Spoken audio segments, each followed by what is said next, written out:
Indian polity অৰ্থাৎ ভাৰতীয় ৰাজনীতিৰ এটা অতি ইম্পৰ্টেণ্ট এটা ভিডিঅ' আমি যিমান পাৰোঁ একেটা ভিডিঅ'তে খুব কম সময়তে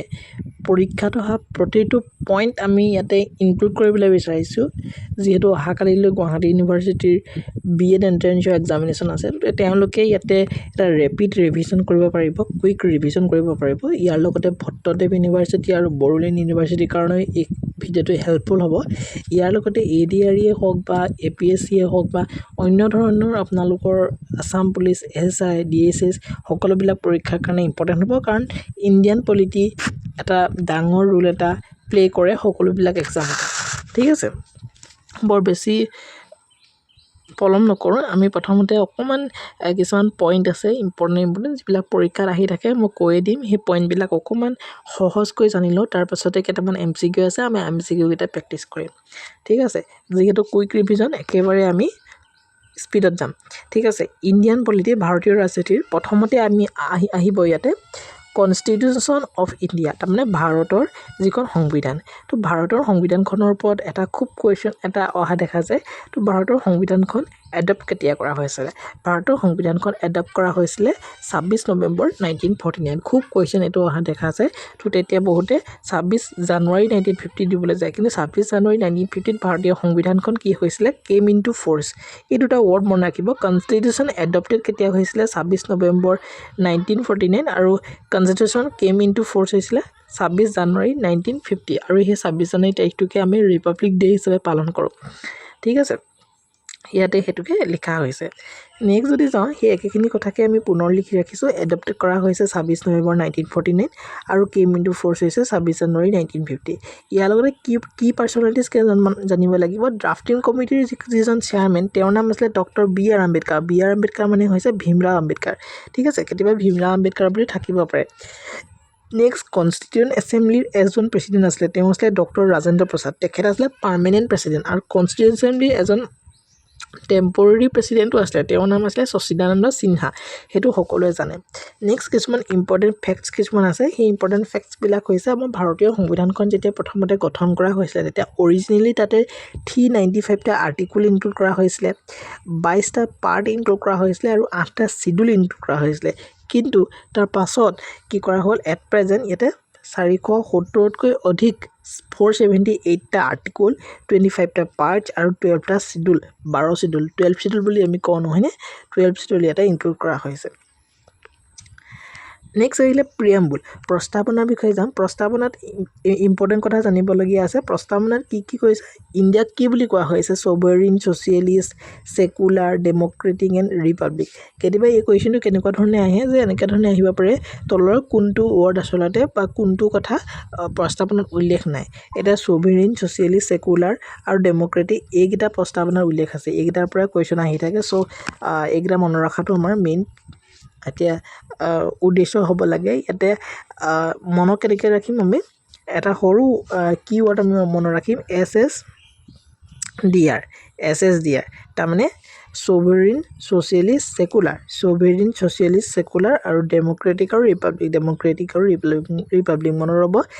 SSDR ঠিক আছে SSDR ইয়াতে it ensures justice, liberty, equality and fraternity ঠিক আছে নেক্সট আহিলে ফাণ্ডামেণ্টেল ৰাইটছৰ ওপৰত আহিলে আমি সকলোৱে জানো আমাৰ সংবিধানৰ যিখিনি ফাণ্ডামেণ্টেল ৰাইটছ সেইখিনি আমাৰ পাৰ্ট 3 আছে পাৰ্ট 3 ইনক্লুড আছে আমাৰ যিখিনি মৌলিক অধিকাৰ আৰু আমাৰ মৌলিক অধিকাৰ কেইটা আমাৰ মৌলিক অধিকাৰ 6টা হয় ইয়াতে মই পিকচাৰৰ যোগেদি ইয়াতে ৰাখিছোঁ ৰাইট টু ইকুৱেলিটি আৰ্টিকল 14 পৰা আৰ্টিকল 18 ভিতৰত আছে ৰাইট টু ফ্ৰীডম আছে আৰ্টিকল 19 পৰা আৰ্টিকল 22 আৰু ৰাইট এগেইনষ্ট এক্সপ্লইটেশ্যনছ আপোনালোকৰ আছে আৰ্টিকল 23 পৰা 24 আৰু ৰাইট টু ফ্ৰীডম এণ্ড ৰিলিজনছ আছে 25 to 28 আৰু কালচাৰেল এণ্ড এডুকেশ্যনেল ৰিমেডি আছে 29 to 30 আৰু ৰাইট টু কনষ্টিটিউশ্যনেল ৰিমেডিজ কিহত আছে আপোনালোকৰ 32 আৰু এইটো heart and soul of the Indian constitution বুলি ডক্টৰ B.R. আম্বেদকাৰে কৈছিলে ইয়াতে কিছুমান কথা ইম্পৰ্টেণ্ট কথা মৌলিক অধিকাৰ বুলি কৈ দিয়াৰ লগে লগে পাৰ্ট 3 আছে আৰ্টিকল 12 পৰা 35 লৈকে মৌলিক অধিকাৰ ইনক্লুড কৰা হৈছে আৰু টোটেল মৌলিক অধিকাৰ 6টা হয় আমি সেই বিষয়ে গম পালোঁ এতিয়া আৰ্টিকল 25 বা 35 লৈকে এই যে মৌলিক অধিকাৰ কোনটোত কি আছে সেইটো বহুত বেছি গুৰুত্বপূৰ্ণ গোটেইকেইটা গুৰুত্বপূৰ্ণ নহ'লেও কিছুমান এনেকুৱা আৰ্টিকল আছে যিবিলাক খুব আহি থাকে তো সেইকেইটা আমি আলোচনা কৰিম কিন্তু তাৰ আগতে ইয়াতে এইখিনি চাই ল'ব ৰাইট টু ইকুৱেলিটি ক'লৈকে আছে মই কৈ আহিছোঁ ফ্ৰীডম ক'লৈকে আছে এগেইনষ্ট এক্সপ্লইটেশ্যনছ ৰাইট টু ফ্ৰীডম এইকেইটা মনত ৰাখিবলৈ চেষ্টা কৰিব ঠিক আছে এতিয়া ইয়াতে ইজি ট্ৰিকটো আপোনালোকৰ দি দিছোঁ কেনেকৈ ধৰণে আপোনালোকৰ মনত ৰাখিব চিৰিয়েলি EFERCR অলপ আগতে পঢ়ি আহিলোঁ SSSDR সেইটো এটা কিৱৰ্ড আৰু এটা মনত ৰাখিব EFERCR তাৰমানে ইকুৱেলিটি ফ্ৰীডম এক্সপ্লইটেশ্যন ৰিলিজনছ এনেকৈ ধৰণে কালচাৰেল এণ্ড এডুকেশ্যন ৰাইটছ আৰু কনষ্টিটিউশ্যন ৰেমেডিজ কৈ আহিছোঁ আৰ্টিকল 32টোক heart and soul of the constitution বুলি কোৱা হয় কোনে কৈছে ডক্টৰ B.R. আম্বেদকাৰে এইটো ঘোষণা কৰিছিলে নেক্সট এক্সাম টেষ্টৰ কাৰণে কেইটামান দিছোঁ পাৰ্ট 3টো ফাণ্ডামেণ্টেল ৰাইটছৰ লগত ইম্পৰ্টেণ্ট আৰ্টিকল 12 পৰা 35 ফাণ্ডামেণ্টেল ৰাইটছ আৰ্টিকল 32টোক heart and soul of the Indian constitution কোনে কৈছে doctor B.R. Ambedkar article 32 allows citizens to approach the supreme court for enforcement of the fundamental rights এটা ৰিটছৰ কথা কৈছে ৰিটছ এটা কনচেপ্ট আছে সেই কনচেপ্টটো মই কেতিয়াবা দেখাই দিম ঠিক আছে নেক্সট ফাণ্ডামেণ্টেল ডিউটিছৰ ওপৰত কুৱেশ্যন আহিব পাৰে তো ফাণ্ডামেণ্টেল ডিউটিছ আমাৰ কেইটা আছে ইনিচিয়েলি 10টা আছিলে তাৰ পৰৱৰ্তী সময়ত 2002 চনত 86 এমেণ্ডমেণ্টৰ জৰিয়তে আৰু এটা ফাণ্ডামেণ্টেল ডিউটি এড কৰি 11টা কৰা হয় ইয়াতে সেইখিনি কথা স্পষ্টকৈ ইয়াতে উল্লেখ কৰা আছে গোটেইখিনি ইয়াতে কৈছে যে আৰ্টিকল 51A আৰ্টিকল 51A অন্তৰ্গত আছে ফাণ্ডামেণ্টেল ডিউটিছ মৌলিক কৰ্তব্য আৰু এডেড বাই 42nd কনষ্টিটিউশ্যন এমেণ্ডমেণ্ট 42তম যিখন কনষ্টিটিউশ্যনেল এমেণ্ডমেণ্ট আছিলে 1976ৰ সেই 1976ৰ কনষ্টিটিউশ্যন এমেণ্ডমেণ্টখনৰ জৰিয়তে কি কৰা হৈছিলে এইটো এড কৰা হৈছিলে ফাণ্ডামেণ্টেল ডিউটিছ আৰু প্ৰেজেণ্টলি আপোনালোকৰ 11টা ফাণ্ডামেণ্টেল ডিউটিছ আছে ঠিক আছে সেইটোকে অকণমান আমি ফ্ল' চাৰ্টত দেখাই ৰাখিছোঁ আৰ্টিকল 51ত কি হয় ফাণ্ডামেণ্টেল ডিউটি আছে আৰু এইখিনি 42nd এমেণ্ডমেণ্টত ইনক্লুড কৰা হৈছিলে 1976 ইনিচিয়েলি 10টা আছিলে মই যিটো কথা কৈ আহিছোঁ কিন্তু নাও 11টা আছিলে আৰু এই 11টাটো 2002 চনৰ 86 এমেণ্ডমেণ্টত কি কৰা হৈছিলে এড কৰা হৈছিলে it request parents or guidance to provide opportunities for education to children age 6 to 14 years so 6 পৰা 14 বছৰৰ যিসকল ল'ৰা ছোৱালী আছে তো তেওঁলোকক এডুকেশ্যনছ দিয়াটো ইয়াৰ গুৰুত্ব আছিল ঠিক আছে এটা এক্সাম টিপছৰ কাৰণে important article 51A fundamental duties ইয়াত আছে সুধিব পাৰে আৰু ফাণ্ডামেণ্টেল ডিউটিছ ইণ্ডিয়ান কনষ্টিটিউশ্যনৰ কোনটো আৰ্টিকলত সন্নিৱিষ্ট হৈ আছে তো article 51A next 42nd amendment 1976 জৰিয়তে কি কৰা হৈছিলে ফাণ্ডামেণ্টেল ডিউটিছ 10টা ফাণ্ডামেণ্টেল ডিউটিছ আমাৰ সংবিধানৰ অন্তৰ্গত কৰা হৈছিলে আৰু প্ৰেজেণ্টলি এতিয়া বৰ্তমান 11টা ফাণ্ডামেণ্টেল ডিউটিছ আছে 2002 চনৰ 1986ৰ যিখন এমেণ্ডমেণ্ট আছিলে তো সেই এমেণ্ডমেণ্টখনৰ জৰিয়তে 1986 নহয় 2002 চনৰ 86 এমেণ্ডমেণ্টৰ জৰিয়তে অন্য এটা নতুন এটা ফাণ্ডামেণ্টেল ডিউটি এড কৰি টোটেল ফাণ্ডামেণ্টেল ডিউটি কৰা হয় 11টা সেইটো কথা কৈছে 86 amendment 2002 added the 11th fundamental duty educations of childrens age 6 to 14 years আৰু সেইটো কি লিখা আছিলে গম পালে নেক্সট মোষ্ট ইম্পৰ্টেণ্ট এটা topic DPSP directive principle of the state policy ইয়াতে আপোনালোকৰ যিখিনি DPSP আছে এইখিনি পাৰ্ট 4ত আছে আমি সকলোৱে জানো এতিয়া ফাণ্ডামেণ্টেল ডিউটিছটো পাৰ্ট 4A আছে কিন্তু DPSPটো আছে পাৰ্ট 4 আৰু DPSP আপোনালোকৰ আৰ্টিকল 36ৰ পৰা 51লৈকে আছে আৰু এইবিলাক নন এনফৰ্চেবল বাই কোৰ্টছে এইবিলাক এনফৰ্চ কৰিব নোৱাৰে and guide the government in making ল এণ্ড পলিচিছ ঠিক আছে ইয়াতে এক্সাম টিপছৰ কাৰণে আপোনালোকৰ পাৰ্ট 4ত DPSP আছে আৰ্টিকল 31 to 36 to 51লৈকে DPSP আছে কোৰ্টে এইবিলাক এনফৰ্চ কৰিব নোৱাৰে DPSP ফুল মিনিংটো হৈছে directive principle of the state policy they guide the government in policy making and aim to establish a welfare state next ahile apnalokor inspired largely by the directive principle of the Irish constitution আমাৰ সংবিধানখন কি হয় আমাৰ ভাৰতীয় সংবিধানখনে বেলেগ বেলেগ দেশৰ সংবিধানসমূহৰ পৰা কিছুমান বস্তু ধাৰ কৰি আনি পিনে নিজৰ সংবিধানত ভাল ভাল বস্তুবিলাক ইনক্লুড কৰিছিলে এতিয়া এই যিটো ডিপিএছপি কনচেপ্ট হয় সেই কনচেপ্টটো ভাৰতে আইৰিছ কনষ্টিটিউশ্যনখনৰ পৰা লৈ আহি পানি ইয়াতে আৰম্ভ কৰিছিলে কমনলি আস্ক কম্পিটিটিভ এইটো কমনলি সোধা এটা কুৱেশ্যন হয় ঠিক আছে গতিকে ডিপিএছপিৰ লগত আইৰিছ কনষ্টিটিউশ্যনটো ৰিলেট কৰিব নেক্সট ইউনিয়ন এক্সিকিউটিভটো আপোনালোকৰ পাৰ্ট 5ত আছে ইয়াতে আপোনালোকৰ প্ৰেসিডেন্ট অফ ইন্ডিয়াৰ কথা আহে president of India article 52 to 62 ভিতৰত আছে আৰু কনষ্টিটিউশ্যন হেড হয় তেখেত সাংবিধানিক হেড হয় মুৰব্বী হয় ইলেক্টেড তেওঁ কোনে কৰে elected by an electoral college and tenure 5 years 5 বছৰ এটা সময় সীমা তেওঁৰ হাতত থাকে ভাইচ প্ৰেসিডেন্টটো আপোনালোকৰ 63 আৰ্টিকলৰ পৰা 71ৰ ভিতৰত আছে আৰু তেওঁক x official chairman of the Rajya Sabha বুলি কোৱা হয় এটো খুব কোৱেশ্যনত আহে x official chairman of the Rajya Sabha বুলি কাক কোৱা হয় বহুতে আপোনালোকে স্পিকাৰ দিব বিচাৰে কিন্তু এটো হ'ব আমাৰ vice president second highest constitution office head হয় তেখেত নেক্সট প্ৰাইম মিনিষ্টাৰ কোন হয় প্ৰাইম মিনিষ্টাৰ এজন real executive head of India তেখেত এজন এক্সিকিউটিভ হেড হয় আৰু তেখেত head of the council of the minister head হয় and leads the government most powerful executive authority হয় তেখেত এটা এক্সাম টিপছৰ কাৰণে মনত ৰাখিব আৰ্টিকল 52 টো কিহৰ লগত জড়িত প্ৰেসিডেন্ট অফ ইণ্ডিয়াৰ লগত জড়িত 63 টু 71 এটো জড়িত ভাইচ প্ৰেসিডেন্টৰ লগতে আৰ্টিকল 74 টো জড়িত council of minister to aid and advise the president article 75 টো প্ৰাইম মিনিষ্টাৰৰ লগত জড়িত এণ্ড আদাৰ মিনিষ্টাৰ প্ৰেসিডেন্টটো নমিনেল বা কনষ্টিটিউশ্যনেল হেড হয় প্ৰাইম মিনিষ্টাৰটো ৰিয়েল এক্সিকিউটিভ হেড হয় এইকেইটা মনত ৰাখিব এইটো কিটাও কেতিয়াবা সুধি দিয়ে তো প্ৰেসিডেন্ট বুলি কৈ দিয়াৰ লগে লগে কনষ্টিটিউশ্যনেল হেড বা নমিনেল হেড কিন্তু প্ৰাইম মিনিষ্টাৰটো হৈছে ৰিয়েল এক্সিকিউটিভ হেড আৰু ভাইচ প্ৰেসিডেন্টটো হৈছে x official chairman of the Rajya Sabha এইকেইটা ইম্পৰ্টেণ্ট হয় নেক্সট আহিলে পাৰ্লিয়ামেণ্ট বুলি কৈ দিয়াৰ লগে লগে আমি তিনিটা পাৰ্টৰ কথা মেইনলি জানো সেইকেইটা হৈছে প্ৰেসিডেন্ট লোকসভা আৰু ৰাজ্যসভা পাৰ্লিয়ামেণ্ট তিনিটা পাৰ্টাৰে গঠিত এইকেইটা হৈছে প্ৰেসিডেন্ট লোকসভা ৰাজ্যসভা এইটো কেতিয়াবা সুধিব পাৰে পাৰ্লিয়ামেণ্ট কনসিষ্ট বুলি কৈ পানি আপোনালোকক দি দিব president and prime minister and chief minister এনেকৈ ধৰণে দি দিব কিন্তু শুদ্ধটো হ'ব প্ৰেসিডেন্ট লোকসভা এণ্ড ৰাজ্যসভা মনত ৰাখি থৈ দিব এতিয়া যদি চাওঁ লোকসভাত আপোনালোকৰ মেক্সিমাম সিট 552 আৰু ইয়াতে নৰ্মেল টাৰ্মছ হৈছে 5 ইয়াৰ্ছ নেক্সট ৰাজ্যসভাৰ কথা যাম ৰাজ্যসভাত মেক্সিমাম ষ্ট্ৰেন্থ 250 আৰু এইটো পাৰ্মানেণ্ট হাউচ হয় লোকসভাটো পাৰ্মানেণ্ট হাউচ নহয় এইটো temporary house but Rajya Sabha is the permanent house আৰু ইয়াতে 1/3 মেম্বাৰ্ছ ৰিটায়াৰ হয় এভৰি 2 ইয়াৰ্ছ এইটো বহুত বেছি ইম্পৰ্টেণ্ট ঠিক আছে নেক্সট জুডিচিয়াৰীত সুপ্ৰিম কোৰ্ট আহিব হাই কোৰ্ট আহিব ডিষ্ট্ৰিক্ট কোৰ্ট আহিব ইয়াতে সুপ্ৰিম কোৰ্টটো হাইয়েষ্ট কোৰ্ট ইন ইণ্ডিয়া আৰু এইটো এষ্টাব্লিছ হৈছিলে কিমান চনত এষ্টাব্লিছ হৈছিলে আপোনালোকে জানেনে 1952 টো আপোনালোকে দেখিলেই 1950 এষ্টাব্লিছ হৈছিলে সুপ্ৰিম কোৰ্ট অফ ইণ্ডিয়া কিন্তু 26th অফ জানুৱাৰীত supreme court of India establish হৈছিলে ইম্পৰ্টেণ্ট হয় কাৰণে মই এইটো কৈ দিলোঁ আপোনালোকক ইয়াতে নেক্সট আহিলে আপোনালোকৰ ইয়াতে গাৰ্জিয়ান অফ দ্য কনষ্টিটিউশ্যন বুলি কৈ দিয়া লাগিলে সুপ্ৰিম কোৰ্টৰ কথা আমি ক'ব লাগিব ঠিক আছে তো এইটো ইম্পৰ্টেণ্ট হয় মনত ৰাখি থৈ দিব গাৰ্জিয়ান অফ দ্য কনষ্টিটিউশ্যন বুলি কৈ দিয়া লাগিলে প্ৰেসিডেন্ট আহিব পাৰে অপশ্যনত প্ৰাইম মিনিষ্টাৰ আহিব পাৰে চিফ মিনিষ্টাৰ আহিব পাৰে তাৰপিছতে সুপ্ৰিম কোৰ্ট আহিব পাৰে গতিকে এইবিলাক কথা জনাটো ইম্পৰ্টেণ্ট ঠিক আছে নেক্সট হাই কোৰ্টৰ কথা আহিলে হাই কোৰ্টটো হাইয়েষ্ট কোৰ্ট ইন ষ্টেট এইটো ষ্টেটৰ কথা হয় আপোনালোকে জানে ডিষ্ট্ৰিক্ট কোৰ্টৰ কথাও জানে যিটো নেকি ডিষ্ট্ৰিক্ট লেভেলত কাম কৰে নেক্সট ইম্পৰ্টেণ্ট কনষ্টিটিউশ্যনেল বডিজ কিছুমান আছে election commission of India public service commission যিটো নেকি 315ত আছে নহয় জানো আৰ্টিকল ফাইনেন্স কমিশ্যন কিমানত আছে আপোনালোকে জানেন 280ত ফাইনেন্স কমিশ্যন আছে controller and auditor general of the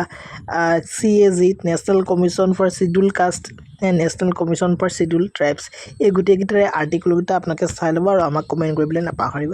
next panchayati ৰাজৰ কথা আহিলে পঞ্চায়তী ৰাজটো ইন্ট্ৰডিউচ কৰা হৈছিলে 73rd কনষ্টিটিউশ্যন এমেণ্ডমেণ্টৰ জৰিয়তে যিটো নেকি 1992ত হৈছিলে এইটো আহিব পাৰে কিমান কনষ্টিটিউশ্যন এমেণ্ডমেণ্টৰ জৰিয়তে ইন্ট্ৰডিউচ কৰা হৈছিলে পঞ্চায়তী ৰাজ তো এইটো হৈছিলে 73rd কনষ্টিটিউশ্যনেল এমেণ্ডমেণ্টৰ জৰিয়তে আৰু এটা 3 টায়াৰ এটা সিস্টেম হয় কিমান টায়াৰ এইটো আহিব পাৰে গ্ৰাম পঞ্চায়ত সমিতি আৰু জিলা পৰিষদ নেক্সট আহিলে মিউনিচিপালিটিৰ লগত 74th কনষ্টিটিউশ্যন এমেণ্ডমেণ্ট জড়িত যিটো নেকি 1992তে হৈছিলে এইটো এটা আৰ্বান লোকেল গভৰ্নেন্স হয় নেক্সট কনষ্টিটিউশ্যন এমেণ্ডমেণ্টছ ওপৰত যাম ইয়াতে বহুত বেছি ইম্পৰ্টেণ্ট 42nd এমেণ্ডমেণ্টটো যাক আমি মিনি কনষ্টিটিউশ্যন বুলিও কওঁ যিটো নেকি 1976ত হৈছিলে তাতে বহুতখিনি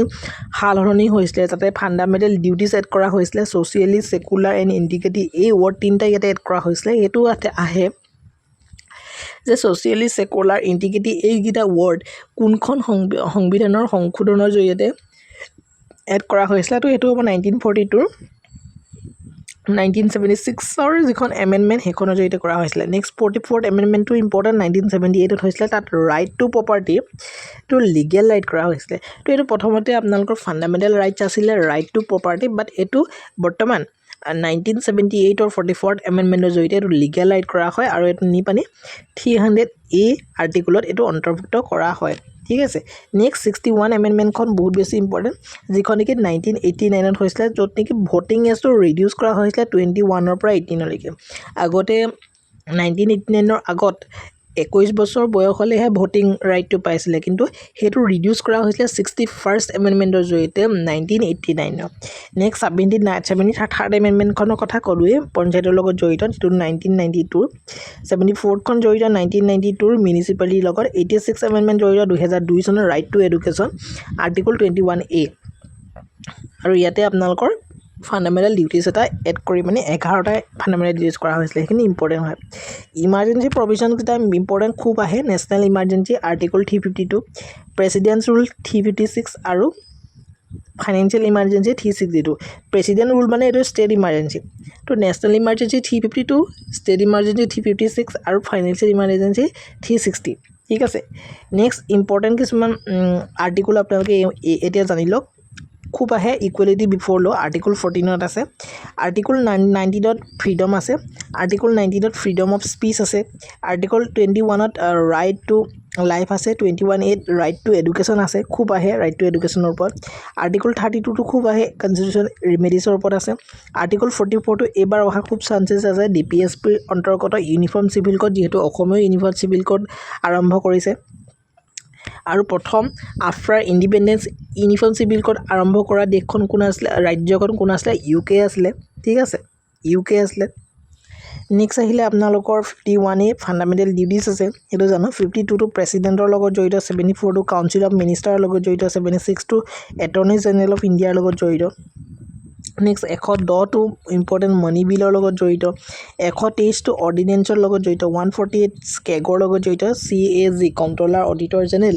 নেক্সট আহিলে 280 finance commission 324 election commission 352 national emergency 356 president rule আৰু 360 ফাইনেন্সিয়েল ইমাৰ্জেঞ্চি এইকেইটা আৰ্টিকল এটলিষ্ট মনত ৰাখি যাওক বহুত বেছি ইম্পৰ্টেণ্ট তাৰ পৰাই আহিব এতিয়া কেইটামান MCQ আছে MCQ কেইটা আমি সলভ কৰোঁ ঠিক আছে 1 number question the constitution of India chemo into force বুলি কৈ দিয়াৰ লগে লগে আমি পঢ়ি আহিছিলোঁ 26 জানুৱাৰী 1950 ঠিক আছে 26 নৱেম্বৰ কিন্তু এডাপ্টেড হয় next who is known as the father of the Indian কনষ্টিটিউশ্যনৰ ফাদাৰ বুলি কোৱা হয় ডক্টৰ B.Ed. আম্বেদকাৰ তাৰমানে ভীমৰাও আম্বেদকাৰ নেক্সট আহিলে which article guarantees the right to constitutional remedies ঠিক আছে ৰাইট টু কনষ্টিটিউশ্যনেল ৰিমেডিজৰ লগত আৰ্টিকল 32 টো জড়িত option C will be the correct answer next 4 number কুৱেশ্যনটো সুধিছে which amendment reduce the voting age from 21 to 18 years অলপ আগতে পঢ়ি আহিছিলোঁ সেইটো হৈছিলে 61st এমেণ্ডমেণ্ট 1989 হয়নে কেতিয়াবা চনটো সোধে নেক্সট আহিলে কুৱেশ্যন নম্বৰ 5 তাতে সুধিছে fundamental duties were added by fundamental ডিউটিজবিলাক এড কৰা হৈছিলে থ্ৰু 42nd এমেণ্ডমেণ্টৰ জৰিয়তে 1976 ঠিক আছে next which article deals with national ইমাৰ্জেঞ্চিৰ লগত আৰ্টিকল 352 টো জড়িত option C will be the correct answer next which is the permanent house of the পাৰ্লিয়ামেণ্টৰ পাৰ্মানেণ্ট হাউচো হৈছে ৰাজ্যসভা ঠিক আছে লোকসভাটো ইয়াতে টেম্পৰাৰী হাউচ হয় next which article establish the election commission of India অলপ আগতে পঢ়ি আহিছিলোঁ 324 অপশ্যন চি টো হ'ব শুদ্ধ উত্তৰ next The right to education is provided under option B will be the correct answer 21A article 21A 10 number question চাই লওক আপোনালোকে which amendment introduced পঞ্চায়ত ৰাজ কোনটো amendment introduce কৰিছে 1992 73rd amendment তো এইকেইটা question আছিলে একেবাৰে সহজ question আৰু লগতে এক্সাম টিপৰ কাৰণে মই পুনৰ কেইটামান পইণ্ট ৰাখিছোঁ এইকেইটা পইণ্টৰ পৰা কুৱেশ্যন আহিব পাৰে 26 নৱেম্বৰ 1949ত কনষ্টিটিউশ্যন এডাপ্ট কৰা হৈছিলে 26 জানুৱাৰী 1950ত কনষ্টিটিউশ্যন কেম ইনটু ফ'ৰ্চ কৰা হৈছিলে article 32 heart and soul of the constitution বুলি কোৱা হয় বাই doctor B.Ed. Ambedkar article 21A2 আপোনালোকৰ ৰাইট টু এডুকেশ্যনৰ লগত জড়িত 324 ইলেকশ্যন কমিশ্যনৰ লগত জড়িত 352 356 আৰু 362 ইমাৰ্জেঞ্চি হয় 352 নেশ্যনেল ইমাৰ্জেঞ্চি 56 টো প্ৰেচিডেণ্ট ৰুল আৰু 362 আপোনালোকৰ ফাইনেন্সিয়েল ইমাৰ্জেঞ্চি 73rd আৰু 74টো আপোনালোকৰ পঞ্চায়তী ৰাজ আৰু মিউনিচিপালিটিৰ লগত জড়িত 42nd এমেণ্ডমেণ্ট 1976টো আমি মিনি কনষ্টিটিউশ্যন বুলিও কওঁ তো এইখিনি আছিলে একেবাৰে কম সময়ত ইণ্ডিয়ান পলিটিৰ ওপৰত আহি থকা কুৱেশ্যনসমূহৰ একেবাৰে ইম্পৰ্টেণ্ট পইণ্টবিলাক ডিছকাশ্যন কৰিবলৈ চেষ্টা কৰিলোঁ ইয়াতে মই যিখিনি কথা ক'লোঁ এটাও পইণ্ট ইম্পৰ্টেণ্ট নোহোৱাকৈ থকা নাই গোটেইকেইটা পইণ্টেই ইম্পৰ্টেণ্ট আৰু গোটেইকেইটা পইণ্টৰ পৰাই পূৰ্বতে কুৱেশ্যন অহা দেখা গৈছে চ' কেনেকুৱা পালে ভিডিঅ'টো জনাব একেবাৰে কম সময়ত 15 মিনিটমানতে আপোনালোকক ইমান সুন্দৰভাৱে গোটেইখিনি ডিটেইলছত কৈ দিলোঁ চ' ভিডিঅ'টো যদি ভাল পালে ডেফিনেটলি আমাক জনাব এই ধৰণে ভিডিঅ' পুনৰ লৈ আহিবলৈ আমি চেষ্টা কৰিম ঠিক আছে আশা কৰিছোঁ আপোনালোকে কাৰণে ভিডিঅ'টো অলপমান হ'লেও হেল্প হৈছে তো থেংক ইউ ছ' মাছ চিন নেক্সট ভিডিঅ'